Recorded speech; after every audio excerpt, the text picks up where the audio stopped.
it's Robert from On My Turntable. Hope you're having a great morning this morning. It is Saturday morning. It's a coffee kind of morning. Sun is shining. We had snow last night when I left work. Don't know what the hell that was all about. It's the May 1st. Supposed to be sunshine and tulips, but we had snow. No, but it didn't stay. It just snow squall, but it was freaking cold. Want to continue my albums to discover series through Discog Shuffle, and this came up on the shuffle. Countdown to Ecstasy, Steely Dan, the amazing second album by the band. One of my all-time favorite bands. I'd say top 10 bands for sure. I don't know what ranking in that top 10 they are, but they fall definitely in there. Probably closer to the top than the bottom. But yeah, remarkable. I love Steely Dan. I think they're unique. I don't think anyone sounds like them. All their songs are amazing. The playing is awesome. I love the guest stars that they have on their albums, and just remarkable stuff. So they're a band formed in '71 mainly by Walter Becker and Donald Fagen, who met at Bard College in New York. They mix rock and jazz, rock and rhythm and blues, and their lyrics have hidden meanings in them. And again, no one sounds like them, and they sound good. They really sound good. They've had huge hits, and they had success between '71 and '81. Then they left for about 20 years and came back with an amazing album. I'll talk about that one a little later. Mainly a studio band, as they stopped playing live in 1974. And again, they hire nothing but the best. At some points in their career, on some of their albums, they've had up to 40 musicians, studio musicians, guest stars, that type of thing. And they didn't stop recording until they got it just right. And that's the cool thing about them. All their production is amazing. I don't want to say their sound is perfect, but they didn't stop until they got everything right. Whether it be the lead, whether it be whatever that part of that album was, it's just a remarkable way of doing things. Unfortunately, Walter Becker was lost. He passed away in 2017, and who knows where it could have gone from there. Excuse me. I felt a sneeze coming on. I think of other musicians who are still around at that age or even older, and it's just a shame. So I'll talk about that album in the moment. I just wanted to talk a little bit about their other albums that I have. This amazing debut album, Cant Buy A Thrill. What a great album. What a great debut album this one is. 1972 release. Do It Again and Reelin' in the Years. Two amazing singles off of this one. Hitting number 17 on the charts. It was placed in both the top 1,000 albums of all time and the Rolling Stones top 500 greatest albums of all time. David Palmer shared lead vocals with Donald Fagen on this particular album. And he sang on Dirty Work and Brooklyn. And Donald Fagen co-lead vocals on the remainder of the songs, except for the song Midnight Cruiser, who was sung by John Hodder, the drummer. Jeff Skunk Baxter, amazing guitarist, went on to play with the Doobie Brothers, amongst others. Guitar and pedal steel guitar. Denny Diaz, guitar and electric sitar. Walter Becker was playing bass on this one.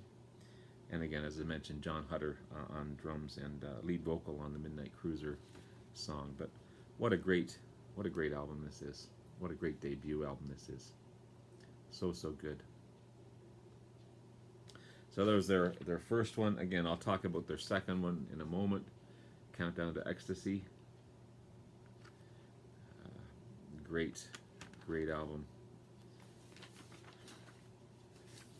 Their third album, Pretzel Logic.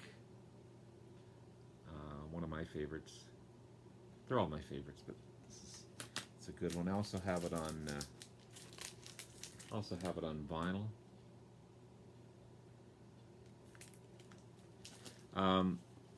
David Palmer left during Countdown, or after their debut album,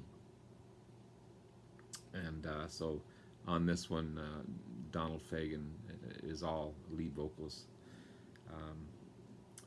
It's the final album also to feature the main lineup of Walter Becker, Donald Fagen, Denny Diaz, Jeff Skunk Baxter, and Jim Hutter. After that, they became mainly Walter Becker and Donald Fagen with session musicians. Includes the big hit Ricky Don't Lose That Number. Also features Timothy B. Smith as a guest vocalist on this one, backing vocals on Ricky Don't Lose That Number, and Berrytown and Pretzel Logic. And Jeff Porcaro from Toto plays drums on Night by Night. Great, great album. It's so good. So good. Their fourth album, Katie Lied. And again, I can't rank these albums because I don't usually rank bands' albums because I listen to them individually, and I can't put one against the other. I just can't. I don't know why, but this is a great album as well. Fourth album by the band, released in '75, hit number 13 on the charts. The song Black Friday hit number 37 on the charts, and again, mainly Donald Fagen and Walter Becker, and a ton of guest artists. Michael McDonald, his first appearance with Steely Dan, again went on to have a huge solo career, is part of the Doobie Brothers, and went on to replace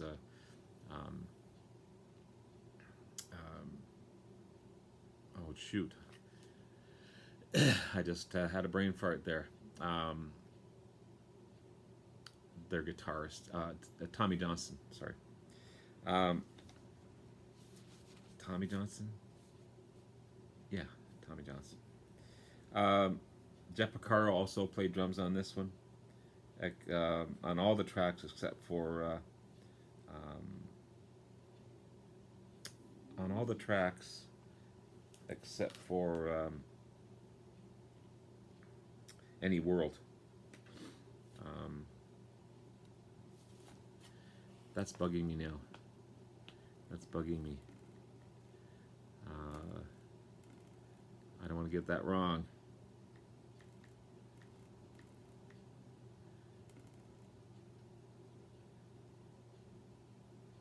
Yeah, Tom Johnson. I was right. Okay, I was right.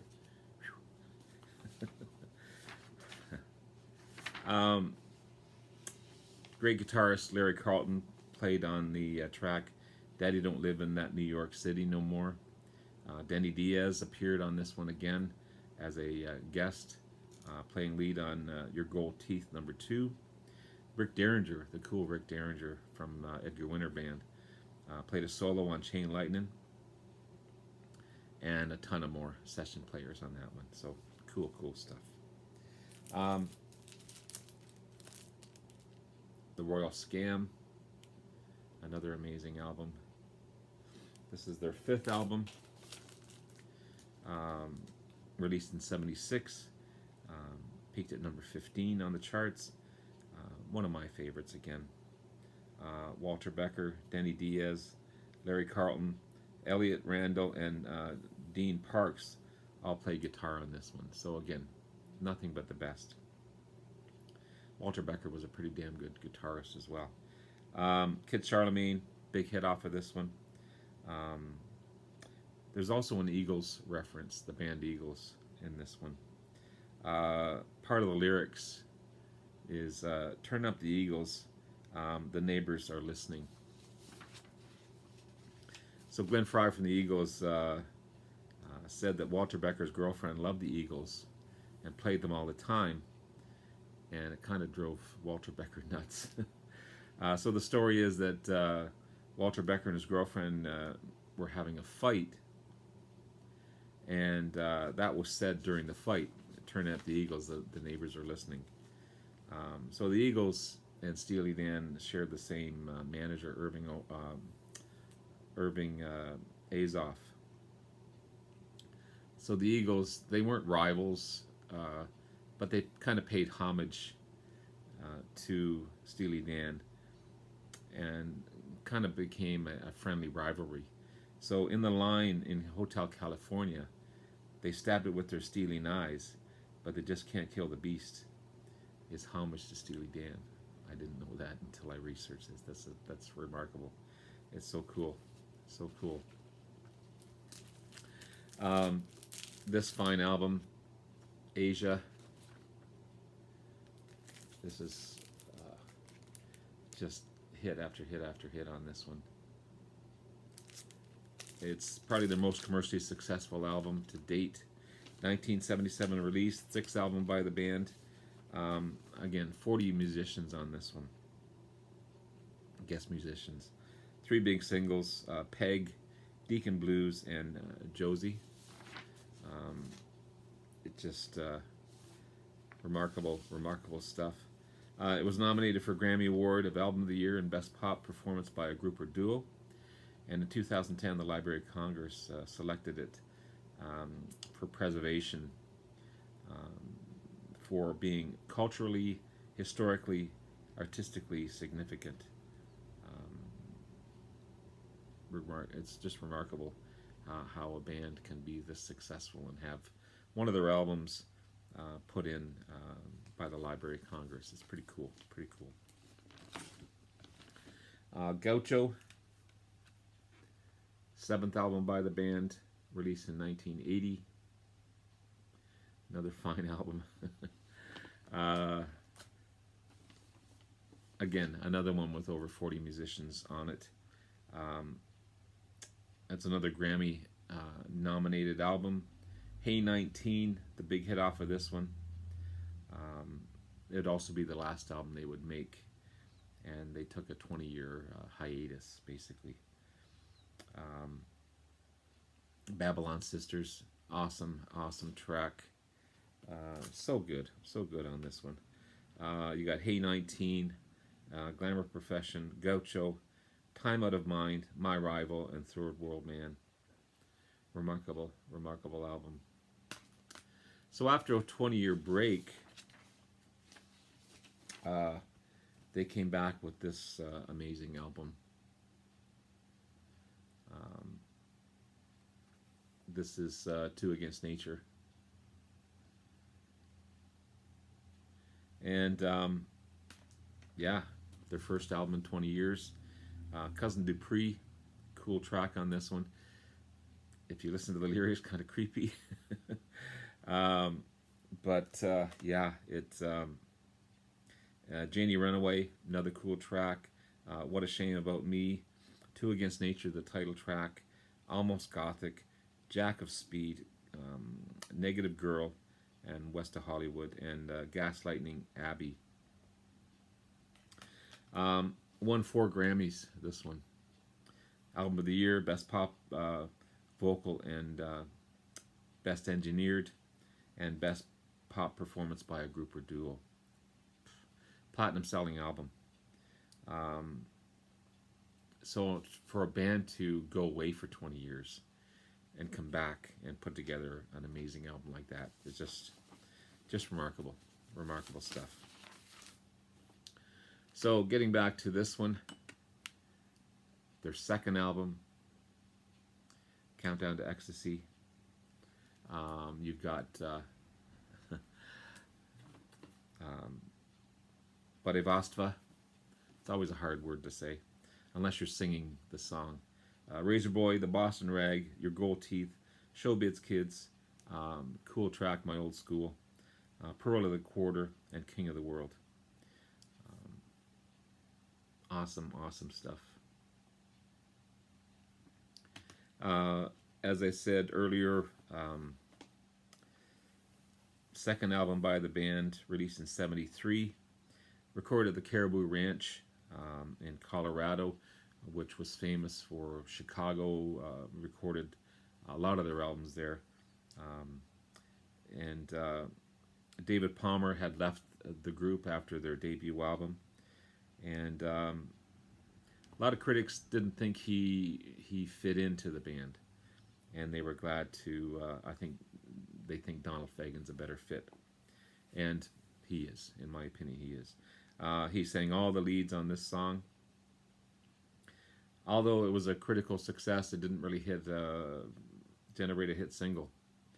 Um, Charted only at number 35 on the Billboard's 200, but then eventually it went gold, and in '78 um, hit 500,000 copies in the U.S. Countdown to Ecstasy received a perfect score from music critics all over the place in all their reviews. It's got a rock sound with a lot of jazz influences on it. Um, it's only album written by Steely Dan for a live band, so that's really the only time they put together something that they could play live. After that, they became a studio band mainly. My Old School has a lot of horns and cool piano riffs in it. Guitar solos, amazing guitar solos. All their solos in these albums are just so remarkable. The Boston Rag is a jazz song uh, that they turned into their own style. Distorted guitar solo by Jeff Skunk Baxter, another amazing guitarist. Um, Jazz soloing is the context of the song on Bastaba, um, and yeah, just remarkable. Um, it's got a theme similar to Cant Buy A Thrill, so it continues on with that themes about drug abuse and class envy and the West Coast excess of everything. My Old School was inspired by a drug bust involving Walter Becker and Donald Fagen at Bard College. So real life stuff they're writing about. King of the World talks about nuclear holocaust that happened in the United States, and Showbiz Kids makes fun of the Los Angeles lifestyle, basically. So again, their lyrics have hidden context in them for sure. Um, Almost like they're making fun of people without making fun of people, if that makes sense. Um, so in that lyrics from Showbiz Kids, they got the house they need, all the money they can buy. They got the shapely bods. They got the Steely Dan T-shirts, and the coup de grace. They're outrageous. It's kind of cool. Your gold teeth is talking about a female grifter who uses her looks and her street smarts to take advantage of you for sure. Um, so in this album, mainly they're making America one big Las Vegas with gangsters and hustling and stealing and drugs and everything else. It's just cool how they can do that. And it's kind of the first in the trilogy of Pretzel Logic and Katie Lied. So those three albums put together kind of almost a trilogy in the fact of looking at America like L.A. Losers and Showbiz Kids and Razor Boys. Um, so in all these lyrics, they create characters who hang around the corner of the entire Steely Dan discography, but they only come out in Countdown to Ecstasy. Um, so the opening song, Batistava. I'm sorry, I keep on screwing that one up. Um, it's pretty deep meaning to it, but they also make fun of getting rid of all your possessions for spiritual enlightenment. Razor Boy is a bitter pop song making fun of complacency and materialism, and they just have this way of putting their lyrics together to I don't know, talk about real life but make fun of it as well. But the album itself had great positive views despite having no singles to it. Mixing pop and jazz rock, and it's almost studio perfect, but also made to be a live album as well, or made into a live album. So you've got My Old School, which is amazing, Showbiz Kids, Pearl of the Quarter, King of the World, Batistafa, Razor Boy, The Boston Rag, and Your Gold Teeth. Donald Fagen on acoustic guitar, acoustic and electric piano, synthesizer, all the lead vocals. Walter Becker on electric bass and backing vocals, some harmonica. Danny Diaz on electric guitar, Jeff Skunk Baxter on electric and pedal guitar. You've also got Jim Hodder on drums and percussion and backing vocals. Rick Derringer makes an appearance on this one, slide guitar on Showbiz Kids, and a ton of other musicians. So great album from a great band, and I love it so much. So let's see what's on the shuffle. What comes up next?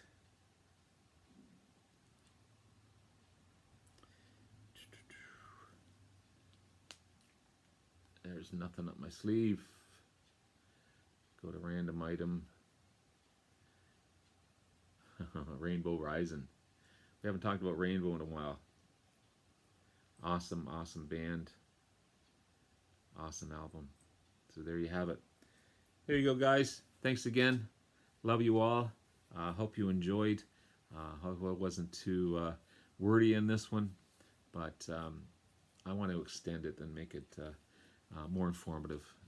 And because there's so much information about these bands that you may not be aware of, and I just enjoy doing that. So take care. Love you all. Bye now.